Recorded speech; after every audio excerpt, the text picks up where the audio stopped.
राष्ट्रीय सुरक्षा सलाहकार यानी एनएसए पद रक्षा मंत्री से नीचे होता है, लेकिन मोदी सरकार में जितना ऑरा एनएसए का है उतना तो रक्षा मंत्री का भी नहीं।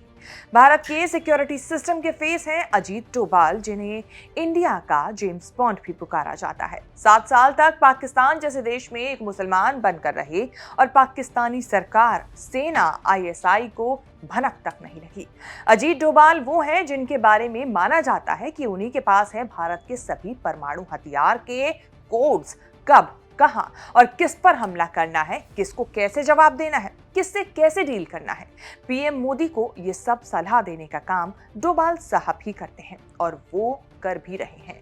पहलगाम हमले के जवाब में हुए ऑपरेशन सिंदूर के बाद अजीत डोभाल फिर चर्चा में है। जब भारत ने ऑपरेशन बालाकोट किया तब डोभाल साहब की चर्चा हुई। जब सर्जिकल स्ट्राइक हुई तब भी डोभाल साहब की चर्चा हुई। अब जब ऑपरेशन सिंदूर हुआ तब एक बार फिर अजीत डोभाल साहब की चर्चा होनी शुरू हुई। कराया तो सब पीएम मोदी ने है, लेकिन जो करवाया है वो अजीत डोभाल के जरिए। इसीलिए बने हैं अजीत डोभाल हमारे शो के चर्चित चेहरा। अजीत डोभाल की ये कहानी सिर्फ जासूसी की नहीं, बल्कि अद्भुत धैर्य, विवेक और समझदारी का जीता जागता उदाहरण है। कौन है पीएम मोदी के बेहद खास अजीत डोभाल? कैसे उन्होंने पाकिस्तान सरकार को चकमा देकर 7 सालों तक दी खुफिया जानकारी भारत को? कैसे उनकी सलाह पर सर्जिकल स्ट्राइक और अब ऑपरेशन सिंदूर को दिया गया अंजाम? क्या है उनका रोल, बताएंगे चर्चित चेहरा के आज के इस खास एपिसोड में। नमस्कार, मैं हूं कीर्ति और आप न्यूज तक पर देख रहे हैं चर्चित चेहरा। पहलगाम के बाद पीएम मोदी ने कह दिया था कि मिट्टी में मिला देंगे, ऐसा कुछ करेंगे कि कल्पना भी नहीं की होगी। पाकिस्तान ने शायद ठीक से सुना नहीं। 7 मई की रात 1:05 पर भारतीय सेना ने वो किया जो पाकिस्तान ने अपने सपने में भी नहीं सोचा था।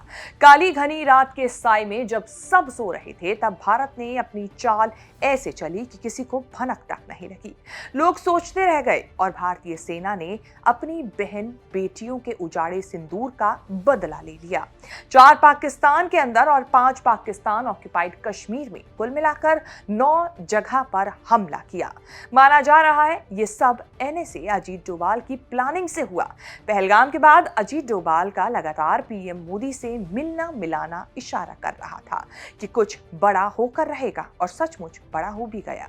अजीत डोभाल पीएम मोदी के बेहद करीबी माने जाते हैं। भारत की सुरक्षा से जुड़ा कोई भी फैसला बिना उनसे सलाह मशवरा किए पीएम मोदी नहीं करते, और ये एक दिन में नहीं हुआ। इस भरोसे और इस जगह को बनाए रखने के लिए डोभाल ने सालों खुद को तपाया है।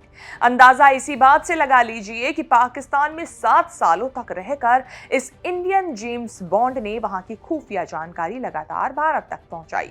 किसी को कानों कान खबर तक नहीं लगी, लेकिन एक वक्त वो भी आया जब कान के ही चक्कर में उनका राज खुलते खुलते रह गया। खुद डोभाल ने एक इंटरव्यू में इस मिशन का एक किस्सा सुनाया था, जिसमें उन्होंने बताया कि पाकिस्तान में एक बार उनकी पहचान लगभग उजागर होने वाली थी। एक दिन मस्जिद से लौटते वक्त एक व्यक्ति ने उन्हें रोककर सवाल पूछा कि क्या तुम हिंदू हो? डोभाल ये सुनकर चौंक गए, लेकिन उन्होंने अपने चेहरे पर शिकन या घबराहट नहीं दिखाई और बड़े ही कॉन्फिडेंस के साथ कहा, नहीं। एक कमरे में ले जाकर उस शख्स ने दोबारा पूछा, तुम हिंदू हो क्योंकि तुम्हारे कान छिदे हुए हैं?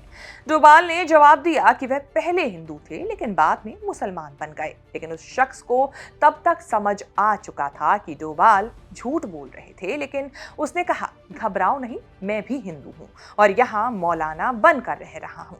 उसने अपनी अलमारी खोलकर भगवान शिव की मूर्ति दिखाई और बताया कि वो रोज उसकी पूजा करता है। उस शख्स ने डोभाल को यह सुझाव भी दिया कि कान की उसे सर्जरी करवा लेनी चाहिए ताकि पहचान उजागर ना हो। इस घटना के बाद डोभाल ने अपनी सुरक्षा को प्राथमिकता देते हुए कान की प्लास्टिक सर्जरी करवा भी ली, जिससे उनकी पहचान छिपी रह सके। बता दें कि डोभाल ने 7 साल 1 साल तक खुफिया एजेंट के रूप में और 6 साल तक इस्लामाबाद में इंडियन हाई कमीशन में काम किया। इसके अलावा 1999 में हुए कांधार हाईजैक ऑपरेशन का भी वो हिस्सा रह चुके हैं, जब 155 लोगों को हाईजैकर्स या कहें कि आतंकवादियों से रिहा कराया गया था। लेकिन भारत को इसकी बड़ी कीमत चुकानी पड़ी थी। शुरुआत में हाईजैकर्स ने इन सभी यात्रियों के बदले भारतीय जेलों में बंद 36 आतंकवादियों की रिहाई और $200 मिलियन की मांग की थी।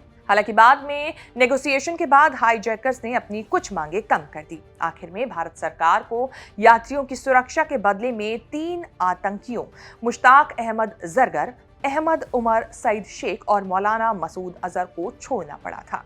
भारत में उस समय एनडीए की सरकार थी और अटल बिहारी वाजपेयी प्रधानमंत्री थे। मौजूदा भारत सरकार के राष्ट्रीय सुरक्षा सलाहकार अजीत डोभाल भी उस ऑपरेशन में यानी कि कांधार ऑपरेशन में शामिल थे, जिनकी सूझबूझ से हाईजैकर्स 36 आतंकियों के बदले 3 आतंकियों की रिहाई पर राजी हुए। बता दें कि मसूद अजहर वही आतंकवादी है कि जिसने बाद में जैश-ए-मोहम्मद आतंकी संगठन बनाया। यही संगठन 2019 में पुलवामा हमलों में भी शामिल रहा था।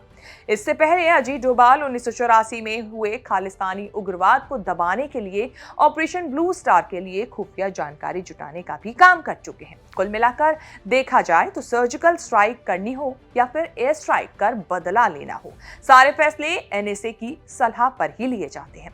उरी अटैक के बाद 2016 में पाकिस्तान पर सर्जिकल स्ट्राइक और 2019 में पुलवामा अटैक के बाद एयर स्ट्राइक में अजीत डोभाल की भूमिका अहम थी। इतना ही नहीं, 2017 में जब डोकलाम पर भारत और चीन के बीच तनाव बढ़ गया था, तब इसे खत्म करने में भी डोभाल ने अहम भूमिका निभाई थी। बता दें कि एनएसए का पद सरकार में सबसे अहम होता है। एनएसए अजीत डोभाल को इसीलिए भी सबसे ताकतवर माना जाता है क्योंकि डिफेंस प्लानिंग कमेटी में रक्षा सचिव, विदेश सचिव, चीफ ऑफ डिफेंस स्टाफ, तीनों सेनाओं के प्रमुख और वित्त सचिव होते हैं। ये सभी एनएसए को रिपोर्ट करते हैं। डिफेंस प्लानिंग कमेटी का काम राष्ट्रीय सुरक्षा, डिफेंस डिप्लोमेसी और डिफेंस मैन्युफैक्चरिंग इकोसिस्टम से जुड़ी प्लानिंग करना है। ये कमेटी सीधे रक्षा मंत्री को रिपोर्ट करती है। 1945 में उत्तराखंड में जन्मे अजीत डोभाल 1968 बैच के आईपीएस ऑफिसर हैं, जिन्होंने अपने करियर की शुरुआत केरल के कोटायम जिले में काम करने के साथ शुरू की थी। इसके बाद 1972 में वो आईबी में शामिल हो गए। पूर्वोत्तर में शांति लाने का श्रेय भी अजीत डोभाल को ही दिया जाता है। डोभाल को 1988 में कीर्ति चक्र से सम्मानित किया गया था। उन्होंने कई सालों तक पाकिस्तान में अंडर कवर एजेंट के रूप में भी काम किया, जैसा कि हमने आपको बताया।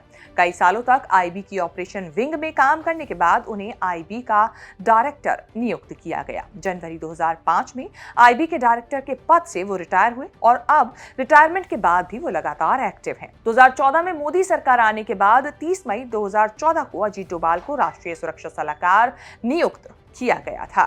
चर्चित चेहरा में अजीत डोभाल से जुड़ी ये रिपोर्ट आपको हमारी कैसी लगी? उम्मीद है आपको ये पसंद आई होगी। इसे लेकर आपकी जो भी राय है कमेंट सेक्शन में जाके हमें अपनी बात जरूर बताएं और इस तरह की खबरें आगे भी देखने के लिए बने रहें न्यूज़ तक के साथ।